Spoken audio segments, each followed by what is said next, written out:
നമുക്കെല്ലാവർക്കും വളരെ ബഹുമാന്യനും പ്രിയങ്കരനുമായിട്ടുള്ള major arch bishop എമിരേത്തുസ്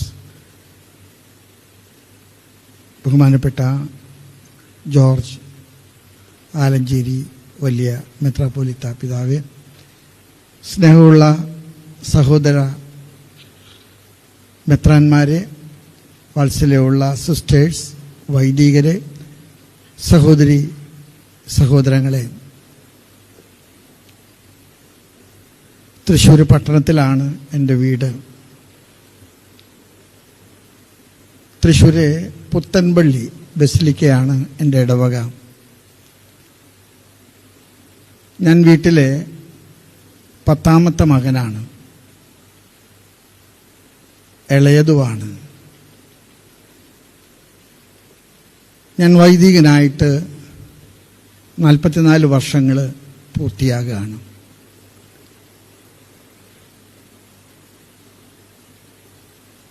ഞാനെപ്പോഴും എൻ്റെ പൗരോഹിത്യത്തെക്കുറിച്ച് ആലോചിക്കുമ്പോഴൊക്കെ എൻ്റെ മനസ്സിലോർക്കാൻ ഏറ്റവും ഇഷ്ടമുള്ളത് യോഹന്നാൻ്റെ സുവിശേഷത്തിലെ 6ാമത്തെ അധ്യായത്തിലെ അപ്പം വർദ്ധിപ്പിച്ച കർത്താവിൻ്റെ ആദ്യത്തെ അടയാളമാണ്. കർത്താവിന് ജനക്കൂട്ടത്തോട് അനുകമ്പ തോന്നി, അവർക്ക് വിശപ്പുണ്ടെന്ന് തോന്നി. കർത്താവ് ശിഷ്യന്മാരെ വിളിച്ച് ചോദിച്ചു, ഇവർക്ക് എവിടെ നിന്ന് നമ്മൾ ഭക്ഷിക്കാൻ കൊടുക്കും? ശിഷ്യന്മാർ പറഞ്ഞു, 5000-ഓളം പുരുഷന്മാരുണ്ട്. ആ നമ്പറിലെ ഒരു സൂചനയുണ്ട്, അതിനേക്കാൾ കൂടുതൽ സ്ത്രീകളുണ്ട്, കുഞ്ഞുങ്ങളുണ്ട്. നമ്മുടെ കയ്യിൽ 5 അപ്പമാണുള്ളത്, എന്താകാൻ? കർത്താവ് കരങ്ങൾ നീട്ടിയപ്പോൾ 5 അപ്പവും 2 മീനും ആ കുഞ്ഞു കൊടുത്തു. കർത്താവ് അതെടുത്തുയർത്തി വാഴ്ത്തി മുറിച്ചു. അവരൊക്കെ പന്തികളിലിരുത്തി എല്ലാം വിതരണം ചെയ്തു. എല്ലാവരും തിന്നു തൃപ്തരായ ശേഷം ബാക്കി വന്നത് ശേഖരിച്ചു. അത് 12 കൊട്ടയുണ്ടായിരുന്നു. പൗരോഹിത്യത്തെ സംബന്ധിച്ചിടത്തോളം എൻ്റെ ജീവിതത്തിൽ എന്നും എനിക്ക് തോന്നിയിട്ടുള്ള ചിന്ത, ദൈവം നമ്മളെ എടുക്കുന്നു, ഉയർത്തുന്നു, മുറിക്കുന്നു. ദൈവം ആവശ്യമുള്ളിടത്തൊക്കെ നമ്മളെ വിളമ്പുകയാണ്. മേജർ ആർച്ച് ബിഷപ്പ് ആകുമെന്നുള്ളൊരു ചിന്തയോടുകൂടെ ഞാൻ ഈ സിനഡിൽ വന്നതല്ല. പക്ഷെ ദൈവത്തിൻ്റെ നിയോഗം അതാണെങ്കിൽ ഞാൻ കീഴടങ്ങല്ലാതെ മറ്റു മാർഗമില്ല. സിനഡ് എന്ന വാക്കിൻ്റെ അർത്ഥം വാക്കിംഗ് ടുഗദർ, വർക്കിംഗ് ടുഗദർ എന്നാണ്.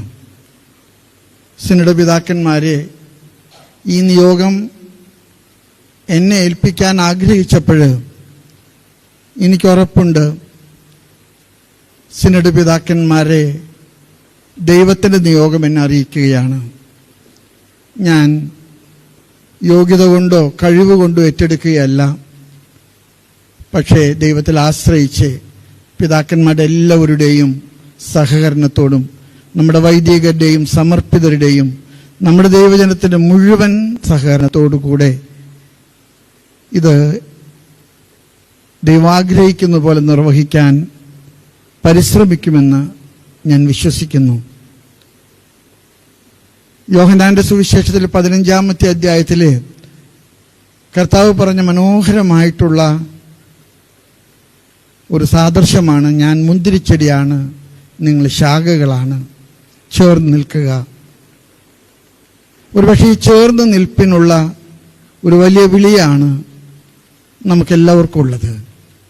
നമുക്ക് ഒന്നിച്ച് ചേർന്ന് നിന്നാലേ നമ്മൾ ധാരാളം ഫലം പുറപ്പെടുത്തുമെന്ന് ഉറപ്പാണ്. കൊറിന്തോസുകാർക്ക് എഴുതിയ പൗലോസ് അപ്പോസ്തലന്റെ ലേഖനത്തിൽ 1 12 തുടങ്ങി 12:27 വരെ കർത്താവ് സഭയെക്കുറിച്ച് മനോഹരമായിട്ടുള്ളൊരു കാഴ്ചപ്പാട് അവതരിപ്പിച്ചു. സഭ ദൈവത്തിൻ്റെ മൗതിക ശരീരമാണ്. കർത്താവാണ് ശിരസ്, നമ്മൾ അവയവങ്ങളാണ്. നമ്മൾക്ക് ഒന്നിച്ച് പ്രവർത്തിക്കാൻ കഴിയട്ടെ. ഒരു ശരീരത്തിൽ ഒന്നിച്ച് പ്രവർത്തിക്കുന്നതാണല്ലോ ആരോഗ്യം. നമുക്ക് ഒന്നിച്ച് പ്രവർത്തിക്കാൻ ദൈവം അനുഗ്രഹം നൽകും. ഞാനതിന് നേതൃത്വം കൊടുക്കാൻ വിളിക്കപ്പെട്ടു എന്നതിൻ്റെ പേരിൽ എൻ്റെ ഉത്തരവാദിത്തം നിങ്ങളോട് സഹകരിക്കുക എന്നുള്ളതാണ്. ഈ ദൗത്യം ഏറ്റെടുക്കുന്നതിന് മുൻപ് ഞാൻ പ്രാർത്ഥനാപൂർവം ചിന്തിച്ചപ്പോൾ പൗലോസ് അപ്പസ്തോലനെ ബലപ്പെടുത്തിയ ഒരു വചനം എൻ്റെ മനസ്സിൽ കർത്താവ് തന്നു. 2 കൊറിന്തോസുകാർക്ക് എഴുതിയ ലേഖനത്തിലെ 12-ാമത്തെ 9-ാമത്തെ വചനം, നിനക്ക് വേറെ ഒന്നും വേണ്ട, എൻ്റെ കൃപ മതി.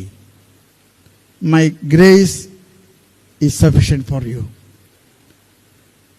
സ്നേഹമുള്ള അഭിമന്യ പിതാക്കന്മാരെ, സഹോദരങ്ങളെ, നിങ്ങളുടെ എല്ലാവരുടെയും സഹകരണം ഞാൻ അപേക്ഷിക്കുകയാണ്. മെത്രാൻ ഒരു സ്വകാര്യ സ്വത്തല്ല, മെത്രാൻ എല്ലാവരുടെയും പൊതുസ്വത്താണ്. അതുകൊണ്ട് എൻ്റെ ദൗത്യം കുറേ കൂടെ നിങ്ങളുടെ കൂടെ ആയിരിക്കുക, നിങ്ങൾക്ക് വേണ്ടി ആയിരിക്കുക എന്നുള്ളതാണ്. ഞാൻ ഈ കാര്യത്തിൽ ദൈവത്തിൽ ആശ്രയിക്കുന്നു. കൊറിന്തോസുകാർക്ക് എഴുതിയ ലേഖനത്തിൽ പറയുന്നത് പോലെ നമുക്കൊന്നിച്ച് പ്രവർത്തിക്കാൻ സാധിക്കട്ടെ. എവിടെയെങ്കിലൊക്കെ നമുക്ക് കുറവുകളുണ്ടെങ്കിൽ അത് മറ്റേ അവയവങ്ങൾ ചേർന്ന് അത് പരിഹരിക്കണം. അങ്ങനെ പരിഹരിക്കുന്ന ഒരു ശൈലിയായിരിക്കണം എൻ്റേതെന്ന് ഞാൻ വിശ്വസിക്കുന്നു. എനിക്കൊറ്റയ്ക്ക് എല്ലാം ഭംഗിയായിട്ട് ചെയ്യാൻ സാധിക്കുമെന്ന് ഞാൻ കരുതിയിട്ടല്ല. പക്ഷെ നമ്മളെല്ലാവരും കൂടെ ഒന്നിച്ചു നിന്നാൽ കർത്താവ് നമ്മിലൂടെ അത്ഭുതങ്ങൾ പ്രവർത്തിക്കും.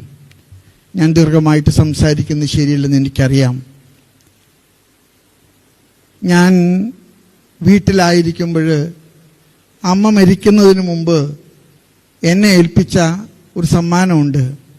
ഞാൻ ഇന്നും ചൊല്ലിക്കൊണ്ടിരിക്കുന്ന കൊന്ത.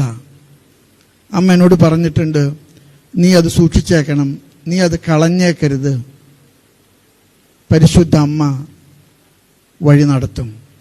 കാനായിലെ കല്യാണ വിരുന്നിലെ ഏറ്റവും വലിയ ഒരു പ്രതിസന്ധിയുടെ നടുവിൽ വീഞ്ഞ് തീർന്നു പോയപ്പോൾ, അപമാനത്തിൻ്റെ അപഹാസ്യതയുടെ നടുവിൽ അമ്മ പറഞ്ഞു, മകനെ അവർക്ക് വീഞ്ഞില്ല. ഒരുപക്ഷെ സാഹചര്യങ്ങൾ വീഞ്ഞ് തീർന്നു പോയ കൽഭരണികളുടേതായിട്ടുള്ള അപമാനത്തിൻ്റെയും സങ്കടങ്ങളുടെയും സംഘർഷങ്ങളുടെയും ഒക്കെ കാലാവസ്ഥയാണ്. പക്ഷെ സാരമില്ല, അമ്മ അതെല്ലാം നമുക്ക് അനുകൂലമാക്കും. ആ ദാസന്മാര് പറഞ്ഞ കാര്യം വളരെ സത്യമാണ്. ഏറ്റവും മേൽത്തരം വീഞ്ഞ് രുചിച്ച കലവറപ്രമാണി ചോദിച്ചത് എവിടെ നിന്നാണ്? മറുപടി ഇതായിരുന്നു, വെള്ളം കോരി കൽബനിൽ നിറച്ച ദാസന്മാർക്കല്ലാതെ മറ്റാർക്കും അതറിയാൻ പാടില്ല. നമ്മുടെ സഭയുടെ വളർച്ച അതാണ്. നമ്മൾ മെത്രാന്മാരെ കലവറപ്രമാണികളായിരിക്കാം, പക്ഷെ നമ്മുടെ സഭയുടെ വളർച്ചയും വലുപ്പവും ഒക്കെ നമ്മുടെ വൈദികരും നമ്മുടെ സമർപ്പിതരും നമ്മുടെ അൽമായരും നമ്മുടെ കുടുംബങ്ങളും നടത്തുന്ന കഠിനാധ്വാനത്തിൻ്റെ ഫലമാണ്. ഞാൻ ദീർഘിപ്പിക്കില്ല. എല്ലാവരോടും നന്ദി. ഇന്ന് ഇവിടെ വന്നു ചേർന്ന മാധ്യമപ്രവർത്തകരോട് ഒരുപാട് കടപ്പാടുണ്ട്. ഈ വിശേഷം എല്ലാവരും അറിയിക്കാൻ തുടർന്നും നിങ്ങളുടെ സഹകരണവും നിങ്ങളുടെ സഹായവും ഞങ്ങളോടുകൂടി ഉണ്ടായിരിക്കണം എന്ന് ഞാൻ അഭ്യർത്ഥിക്കുന്നു. എന്നെ കാണുന്ന ഓൺലൈനിൽ കാണുന്ന എല്ലാവരോടും എനിക്ക് പറയാനുള്ളത്, തട്ടിൽ പിതാവ് മേജർ ആർച്ച് ബിഷപ്പായി തിരഞ്ഞെടുക്കപ്പെട്ടുവെങ്കിലും ഒരു മാറ്റവും എനിക്ക് വന്നിട്ടില്ല. നിങ്ങളുടെ പഴയ തട്ടിലച്ചൻ, നിങ്ങളുടെ പഴയ തട്ടിൽ പിതാവ് തുടരുന്നു. നന്ദി, നമസ്കാരം.